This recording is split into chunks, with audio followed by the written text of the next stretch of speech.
A meeting to remember or one to forget. Boris Johnson, having downplayed hopes of progress in Glasgow, said it no longer felt like the world was 5-1 down against climate change at half-time.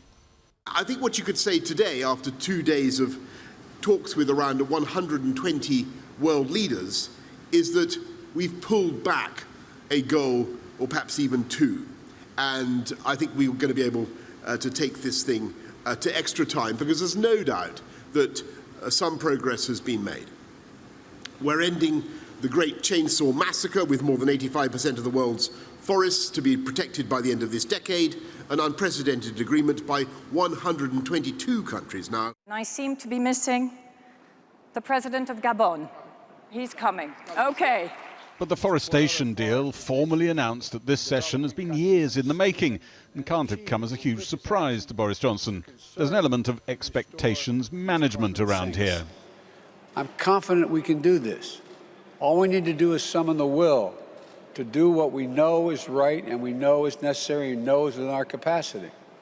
So, as simple as it sounds, I think it is this simple. Let's get to work. We can do this, and it'll have a generational impact. Thank you. Thank you. Thank you for your inspirational words. Some at this conference question how well the deforestation pledges can be policed. Some of them, the leaves are starting to curl up because we're a bit chilly near the front door. These ones They're not enjoying Glasgow. Not so much. And there are question marks over whether the promise to cut methane by 30% this decade can be delivered. President Biden's own contribution to that total hangs in the balance as he tries to push a package of climate change measures through Congress.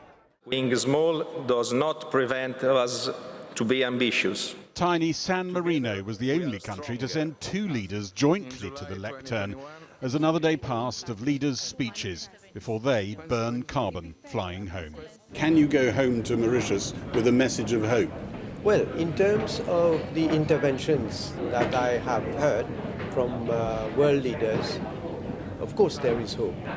Is it enough? Have you heard enough? But I think what is important is we need to translate concretely what is being said into action. And you worry about that? We worry about that because in the past we have seen those commitments which have been taken, unfortunately, have not been realized. One absentee leader turned up on a video link today, but China is the world's biggest polluter and its President Xi didn't even beam in. It's true that President Xi isn't here, but on the other hand, the Chinese team is very high level. He didn't want. I talked to him. He didn't want to come because of the pandemic, and you've got to respect that. The same was the case for Vladimir Putin.